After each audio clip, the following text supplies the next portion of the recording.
Le mot employé dans le verset exprime la notion de cycle, de renvoi et de retour.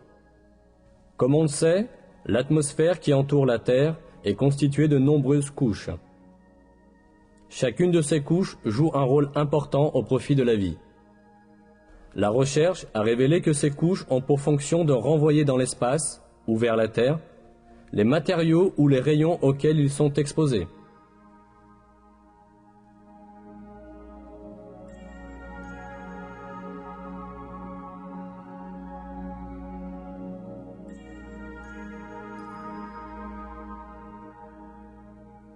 La troposphère, atteignant 13 à 15 km au-dessus de la Terre, permet à la vapeur d'eau s'élevant de la surface de se condenser et de retourner vers la Terre sous forme de pluie.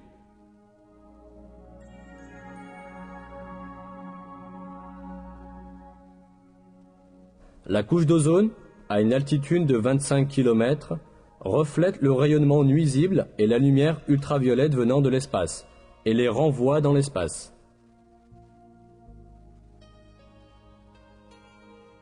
L'ionosphère reflète les ondes radio émises de la Terre et les renvoie vers différentes parties du monde, tout comme un satellite de communication passif.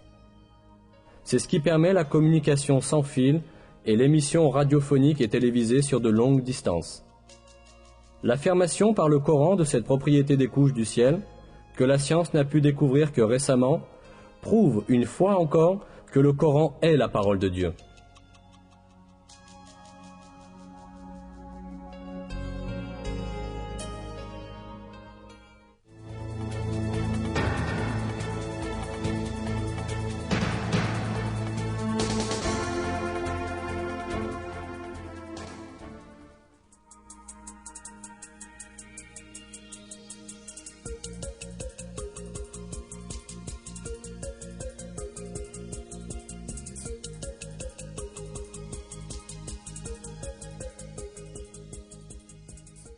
L'un des faits concernant l'univers révélé dans les versets du Coran est que le ciel est fait de 7 couches. C'est lui qui a créé pour vous tout ce qui est sur la terre. Puis il tourna sa volonté vers le ciel et l'agença en 7 cieux. Il connaît parfaitement toutes choses. Puis il tourna sa volonté vers le ciel qui était alors fumé. En 2 jours, il les détermina en 7 cieux et révéla à chaque ciel sa fonction.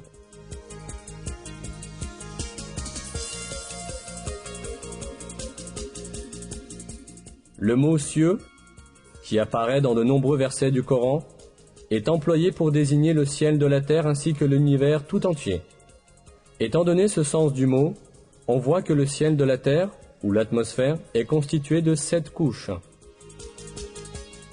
En effet, on sait aujourd'hui que l'atmosphère terrestre est constituée de différentes couches superposées. De plus, ces couches sont précisément au nombre de 7, comme le décrit le Coran. Dans une source scientifique, ce sujet est expliqué en ces termes. Les scientifiques ont découvert que l'atmosphère est constituée de 7 couches.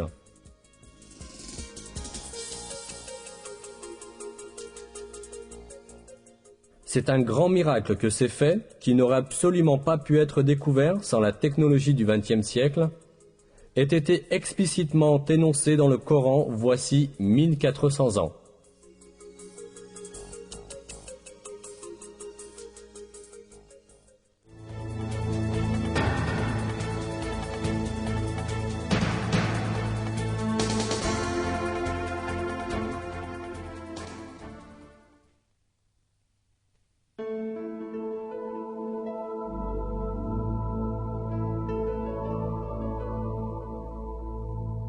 Le Coran attire l'attention sur une fonction géologique capitale des montagnes.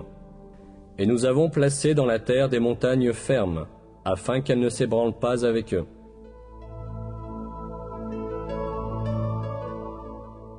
Nous voyons que ce verset affirme que les montagnes ont pour fonction d'empêcher les chocs sur la terre. Ce fait n'était connu de personne à l'époque où le Coran a été révélé.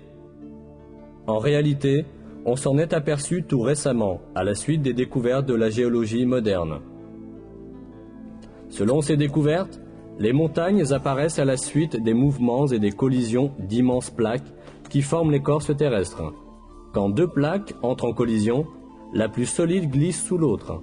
Celle du dessus se plisse et forme des hauteurs et des montagnes. La couche inférieure continue sous le sol et présente une profonde extension vers le bas. Cela signifie que les montagnes comportent une partie s'étendant sous la terre, aussi importante que leur portion visible sur la terre.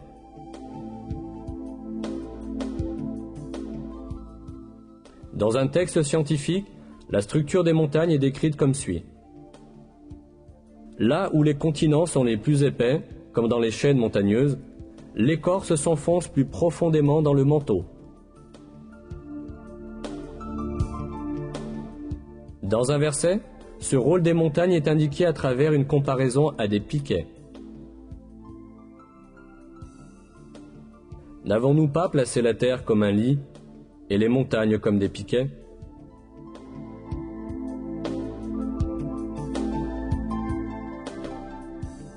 Autrement dit, les montagnes fixent l'écorce terrestre en s'étendant au-dessus et au-dessous de la surface de la Terre, au point de conjonction de ces plaques.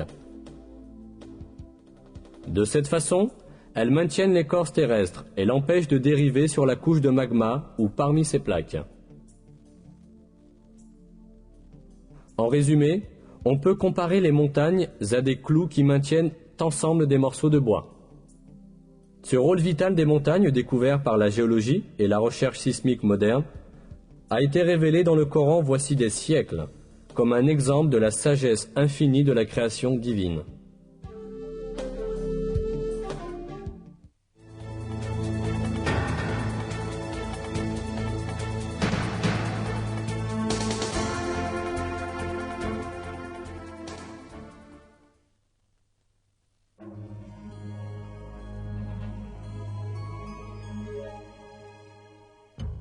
Dans un verset, nous apprenons que les montagnes ne sont pas immobiles comme elles semblent l'être, mais sont constamment en mouvement.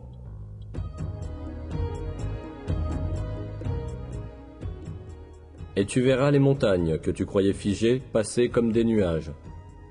Telle est l'œuvre de Dieu qui a réalisé toutes choses à la perfection. Il est parfaitement informé de ce que vous faites. Ce déplacement des montagnes est causé par le mouvement de l'écorce terrestre sur laquelle elles sont situées. L'écorce terrestre flotte en quelque sorte sur le manteau, qui est plus dense.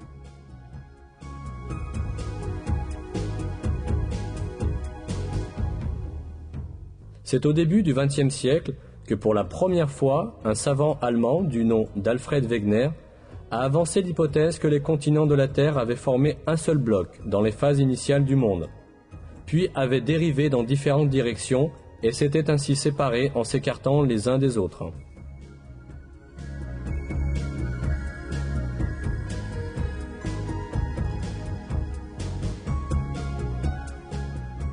Ce n'est que dans les années 1980